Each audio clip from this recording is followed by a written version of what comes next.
கொள்கிறேன். பத்மபூஷன் விருதை பொறுத்த வரைக்கும் எதற்காக கொடுக்கப்படுகிறது என்றால், கடந்த தினத்தின் முன்பு அஜித் கார் ரேஸில் வெற்றி பெற்றார் என்பதற்காக அல்ல. அதுக்கு மட்டுமல்ல இந்த பத்மபூஷன் விருது கொடுக்கப்படுவதல்ல.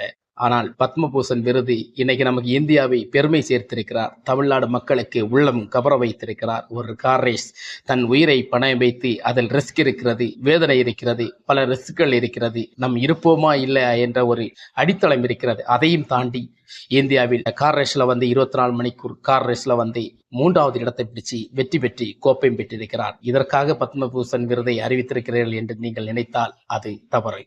அப்படிப்பட்ட விருதல்ல இது. இந்த மண்ணில் பிறந்து ஒரு நல்ல மனிதனாக உருவெடுக்க முடிந்தால் மட்டுமே இந்த விருதை கொடுக்கப்படும். இதில் ஒரு சில பேர்கள் தான் இந்த மாதிரி விருதுகளை கிடைக்கப்படும். அப்படி கிடைத்திருக்கிறது. இன்னைக்கு நம்ம தல அஜித் இந்த விருதை வாங்கியிருக்கிறார். அதை வாங்குவதற்கான அறிவித்திருக்கிறார்கள். இது உண்மையாக நம் தமிழ்நாட்டுக்கு மிகப்பெரிய பெருமையை சேர்த்திருக்கிறார். இருந்தாலும் அஜித் நம் தமிழ்நாட்டுக்காரர் இல்லை என்றால்